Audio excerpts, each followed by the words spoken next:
And welcome to the last round of the Swiss here at PTQ Dragon's Maze in Liverpool. Both of these guys are 6-1, but unfortunately for James, he's bottom of the Swiss so far as countback is concerned, which means he can't ID himself into top 8 and has to play. So we'll see his junk deck up against John's, and let's talk a little bit about the matchup here. Yeah, unfortunately we've got a dream crush situation here. Andrew Quinn is playing a pretty solid standard version of John. In fact, if you'd have looked at John 6 months ago before all the Lingering Soul shenanigans started happening at Proton Grand Prix level, this would pretty much be the build of the deck that you'd have seen. It's about as solid as you get. And he knows pretty much straightforward what James is playing based off that turn 1. Yeah, if you see Razor Edge Thicket Bird of Paradise, it's more than likely going to be a green-white or junk style deck. That's not the start that James wanted in this match. He wanted to make Loxodon Smiter there, I think. Or Lingering Souls have been okay as well, but having your second line come into play tapped is not optimal by any stretch of the imagination. So Andrew's one of these cack-handed players, playing his spells underneath his lands. That's called old school, not cack-handed. And both of them off to a pretty slow start. In fact, obviously, Andrew's a little bit worried possibly about doing any kind of discard spell here. Yeah, I don't think he might. I mean, the only way a Thought Seize is bad for him is if James reveals a hand of 5 land and a Wilt Leaf Leech. You know, that'd be pretty poor, but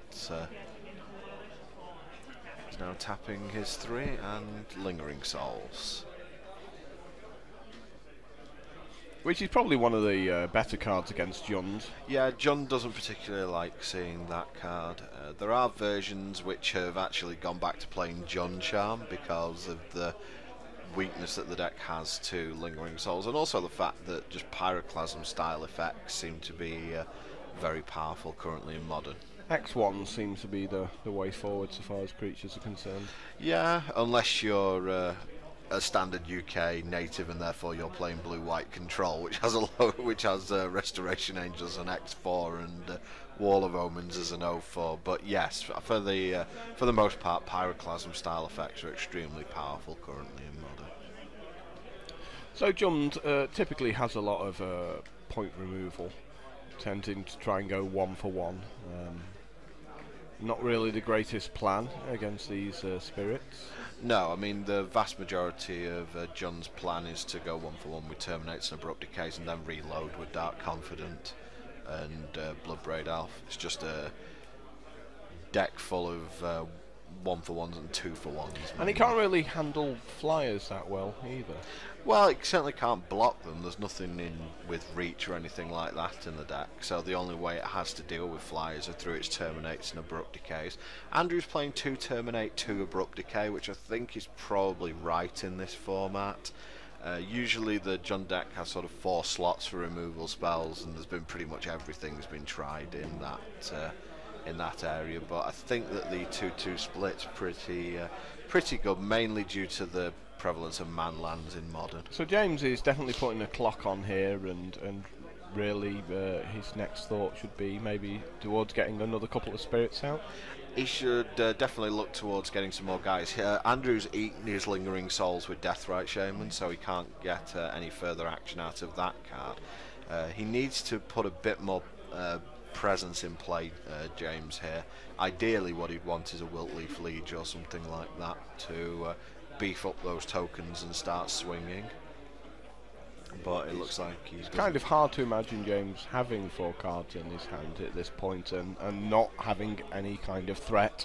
Well, he could have a selection of his one-ofs, things like he might have 1 Orzhov Pontiff in his hand, or he might have a Kasali Pride Mage, which doesn't quite do that much at this point. But yeah, it is it's a bit strange seeing what he could potentially have in hand here, because with 5 mana you'd kind of expect him to have played something there. I don't think he's expecting Andrew to just walk his Deathrite Shaman into the blatantly obviously open So once he saw the Deathrite Shaman from Andrew, should he have maybe waited a turn with the Lingering Souls to a point where he could just play it and then of course flash it back before Andrew has an opportunity to respond.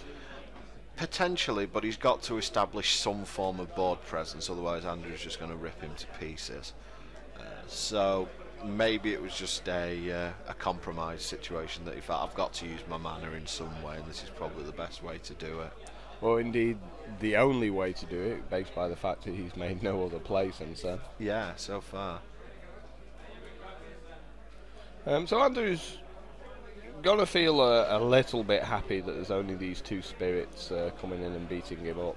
Yeah, I imagine Andrew's hand is something like he more than likely has a Bloodbraid Elf and just a pile of removal he doesn't feel like using at this point in time. Well, I actually think his removal he should be using on those spirits because he's got no other way of getting rid of them, so at some point in the future he will be using the removal on those spirits. I mean, at the end of the day, the Deathrite Shaman will draw him cards off creatures if he has to. He can just start killing things like Bird of Paradises and just eating it to gain some life, so those spirits are more than likely not going to go all the way in this game.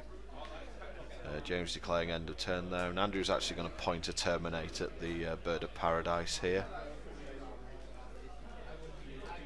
Does serve double action here because it takes James off double white, and it also means he can't activate his and he's just going to gain a couple of life off it. Yep, it's also going to give him something that he can shoot James with the Deathrite Shaman. So I think that Andrew is going to be the much happier of the two here. Generally, I'd feel like the junk deck would be fairly strong in this match, but it's just not had a start that it would really want. A Bloodbraid Elf definitely has the potential to end the game right here. Yeah. If he gets him something like a Bob. Yeah, it was a really good decision to terminate that Bird of Paradise there, because now James has no way to block that Bloodbraid Elf, so the best he can do is Path to Exile it, which is not exactly incredible for him. And Bloodbraid Elf here from Andrew Quinn. Lightning Bolt would be nice as well. Tarmogoyf's pretty good. It's not the biggest Goyf in the world at the moment, it's just a 2-3, but that will... works counterintuitively with the Deathrite Shaman at the moment. Yep. But of course that's all very controllable from Andrew's point of view. And in for 3 with the Bloodbraid Elf. Oh, he can activate the Stone Wildwood. I thought that was a forest underneath the other forest. It's not. It's a Razorvedge Thicket. But that's another Terminate in Andrew's hand there, and that's going to be a pretty seriously bad result for James there. So Path to Exile on the Tarmogoyf. Yep. Although I'm wondering if I were James in that position, whether I'd have turned my Stirring Wirewood on there to block. I mean, you've really got to think that Andrew can see that card. I mean, I know we didn't because of the way the Razorvedge Thicket was, but you've got to think that Andrew knows what those cards do. So if he's attacking with Bloodbraid Elf there, he's either running a bluff or he has an answer to you activating the Stirring Wirewood. I'm happy with him getting rid of that land if it means that the creatures I draw after that get to stick. Well, the problem is that James missed his land drop last turn, and now he's been taken off. Now he's on 3 land and has been taken off double white. Most of the deck though is 3 mana by all accounts. Yeah, by all accounts. I'm still not sure how much I like the play of activating the Stirring Wirewood there. I think that just taking 3 and seeing what you can do for the rest of the game is better than just potentially being taken. Seems quite a poor mana. draw from James in general though. Yeah, it's not been a good draw this game. Do you think he should have kept the hand? I mean, given the absolute lack of pressure he put on at the start. I honestly think I probably would have mulliganed, to tell you the truth. He's got to put Andrew under some form of pressure, and just one Deathrite Shaman here has just shut down all his offense. And Junk isn't a deck that should be playing towards the mid game or the end game. Not against Jund, because it can't win a long game against Jund. In with we've got some action from James here. And it's Dismember on the Raging Ravine. Has to take 2 to cast it, but